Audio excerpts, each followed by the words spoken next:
ಬಾರಿ ಆಷಾಢ ಮಾಸ ಯಾವಾಗ ಆರಂಭವಾಗುತ್ತೆ? ವಾರಾಹಿ ನವರಾತ್ರಿ ಯಾವಾಗ ಶುರು? ಆಷಾಢ ಮಾಸದಲ್ಲಿ ಮಾಡಬೇಕಾದ ಕೆಲಸಗಳು, ಮಾಡಬಾರದ ಕೆಲಸಗಳು, ಶತ್ರು ಬಾಧೆಗೆ, ಹಣಕಾಸಿನ ಸಮಸ್ಯೆಗೆ ವಾರಾಹಿ ದೇವಿಯನ್ನು ನೆನೆದು ಯಾವ ದೀಪವನ್ನು ಮನೆಯಲ್ಲಿ ಬೆಳಗಿಸಬೇಕು?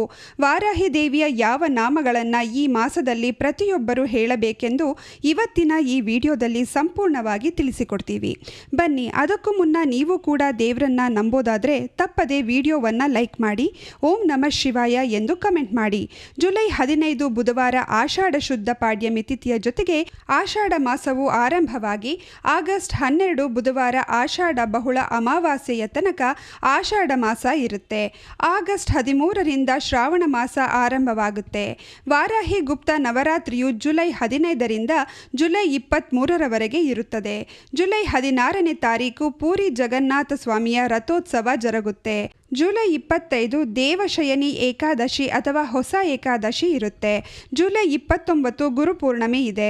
ಆಷಾಢ ಮಾಸದಲ್ಲಿ ಅತ್ತೆ ಸೊಸೆ ಒಂದೇ ಬಾಗಿಲಿನಲ್ಲಿ ಓಡಾಡಬಾರದು ಎಂದು ಹೇಳಲಾಗುತ್ತೆ. ಈ ಮಾಸದಲ್ಲಿ ಹೊಸದಾಗಿ ಮದುವೆಯಾದ ದಂಪತಿಗಳು ಕೂಡ ದೂರ ಇರಬೇಕು. ಸೊಸೆಯನ್ನು ತವರಿಗೆ ಕಳಿಸಬೇಕು ಎಂಬ ಪದ್ಧತಿ ಆಗಿನ ಕಾಲದಿಂದಲೂ ನಡೆದುಕೊಂಡು ಬಂದಿದೆ. ಈ ಮಾಸದಲ್ಲಿ ಹೆಣ್ಣು ಮಕ್ಕಳು ಕೈಗೆ ಗೋರಂಟಿ ಅಥವಾ ಮೆಹಂದಿಯನ್ನು ತಪ್ಪದೆ ಹಾಕಿಕೊಳ್ಳಬೇಕು.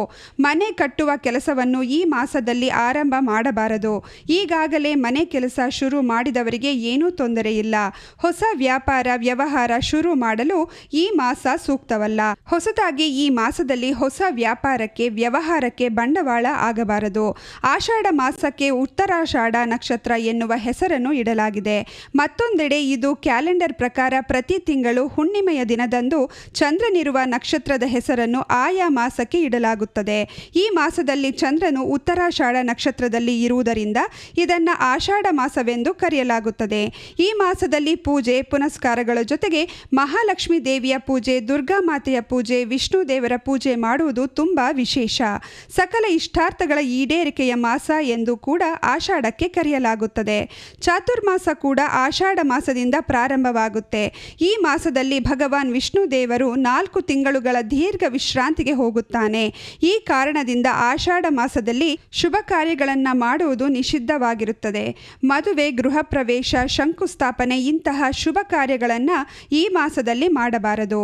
ಈ ಮಾಸವನ್ನು ಶೂನ್ಯ ಮಾಸವೆಂದು ಕೂಡ ಕರೆಯುತ್ತಾರೆ. ಪೂಜೆಗಳ ಆರಂಭವಾಗುವುದೇ ಆಷಾಢ ಮಾಸದಲ್ಲಿ. ಸಾಕ್ಷಾತ್ ವಿಷ್ಣು ದೇವರು 4 ತಿಂಗಳು ಕಾಲ ಯೋಗ ನಿದ್ರೆಗೆ ಜಾರುವ ಸಮಯ ಇದಾಗಿದ್ದು, ಈ ಮಾಸದಲ್ಲಿ ಹಗಲು ಕಡಿಮೆಯಾಗುತ್ತೆ, ರಾತ್ರಿ ಹೆಚ್ಚಾಗುತ್ತೆ. ಈ ಮಾಸದಲ್ಲಿ ಸಕಲ ಜೀವರಾಶಿಗಳಿಗೂ ರೋಗಗಳು ಉಲ್ಬಣವಾಗುತ್ತದೆ. ಈ ಆಷಾಢ ಮಾಸದಲ್ಲಿ ಪ್ರತಿ ಶುಕ್ರವಾರ ನಿಮ್ಮೂರಿನ ಗ್ರಾಮ ದೇವತೆಯರಿಗೆ ಅನ್ನವನ್ನು ನೀಡಿ ಬೇಡಿಕೊಂಡರೆ ಯಾವುದೇ ರೋಗ ರುಜಿನಗಳು ಹತ್ತಿರವೂ ಸುಳಿಯುವಂತೆ ದೇವಿ ರಕ್ಷಣೆಯನ್ನು ಮಾಡುತ್ತಾಳೆ.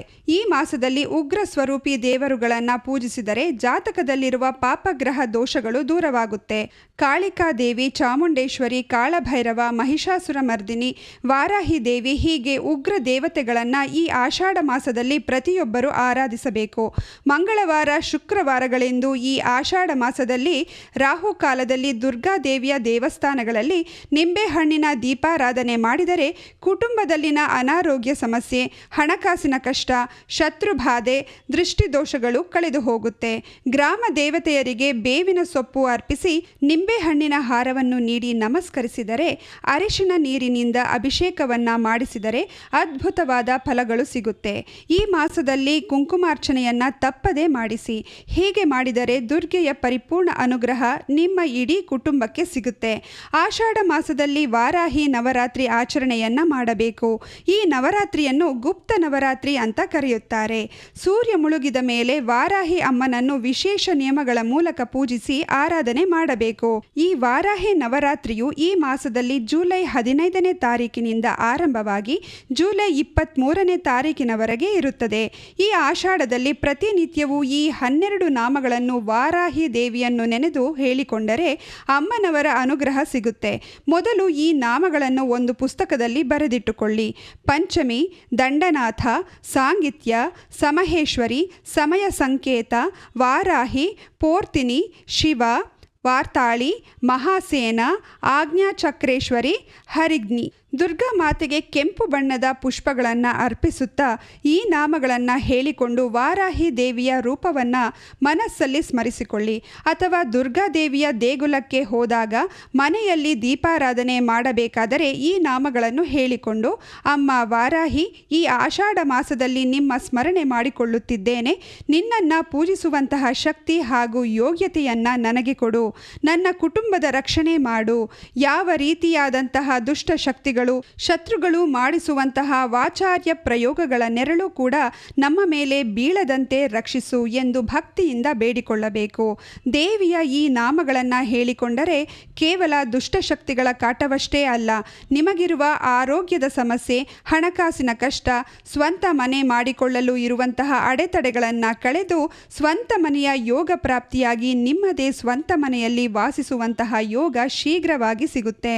ಮನೆಯಲ್ಲಿ ವಾರಾಹಿ ಅಮ್ಮನ ಫೋಟೋ ಅಥವಾ ವಿಗ್ರಹ ಇಲ್ಲವೆಂದರೆ ಅತ್ಯಂತ ಸರಳವಾಗಿ ದುರ್ಗಾದೇವಿ ಅಥವಾ ಮನೆ ದೇವರ ಚಿತ್ರಪಟದ ಮುಂದೆ ಕುಳಿತು ವಾರಾಹಿ ಅಮ್ಮನನ್ನು ಮನಸ್ಸಿನಲ್ಲಿಯೇ ಸ್ಮರಿಸಿಕೊಂಡು ಸುವರ್ಣಗೆಡ್ಡೆಯ ದೀಪವನ್ನು ಒಂದು ಶುಕ್ರವಾರವಾದರೂ ಸರಿ ಆಷಾಢ ಮಾಸದಲ್ಲಿ ತಪ್ಪದೆ ಬೆಳಗಿಸಿ.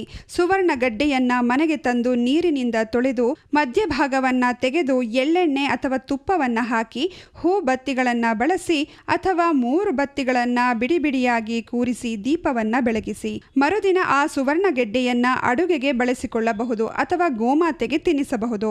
ಇದರಿಂದ ಮನೆಯಲ್ಲಿನ ಎಲ್ಲ ಕಷ್ಟಗಳು ಹಂತ ಹಂತವಾಗಿ ದೂರವಾಗುತ್ತೆ. ಅಡುಗೆಗೆ ಬಳಸೋಕೆ ಆಗೋದಿಲ್ಲ, ಗೋವಿಗೂ ಕೂಡ ನೀಡೋದಕ್ಕೆ ಆಗೋದಿಲ್ಲ ಅಂದರೆ ಹರಿಯುವ ನೀರಿನಲ್ಲಿ ಬಿಡಿ ಅಥವಾ ನಿರ್ಜನ ಪ್ರದೇಶದಲ್ಲಿ ಸುವರ್ಣಗೆಡ್ಡೆಯನ್ನು ಇಟ್ಟು ಬನ್ನಿ. ನೋಡಿದ್ರಲ್ಲ ಆಷಾಢ ಮಾಸದಲ್ಲಿ ಯಾವ ಕೆಲಸಗಳನ್ನು ಮಾಡಬೇಕು, ವಾರಾಹಿ ನವರಾತ್ರಿ ಎಂದು ಯಾವ ರೀತಿಯಾಗಿ ದೇವಿಯ ನಾಮಗಳನ್ನು ಕೇಳಿಕೊಳ್ಳಬೇಕು ಅಂತ ಇವತ್ತಿನ ಈ ವಿಡಿಯೋದಲ್ಲಿ ತಿಳಿಸಿಕೊಟ್ಟಿದ್ದೀವಿ. ಈ ವಿಡಿಯೋ ನಿಮಗೆ ಇಷ್ಟವಾದರೆ ತಪ್ಪದೆ ಜೈ ದುರ್ಗಾ ಮಾತೆ, ಜೈ ವಾರಾಹಿ ಅಮ್ಮ ಅಂತ ಬರೆದು ಈ ವಿಡಿಯೋನ ಪ್ರತಿಯೊಬ್ಬರಿಗೂ ಶೇರ್ ಮಾಡಿ. ಧನ್ಯವಾದ.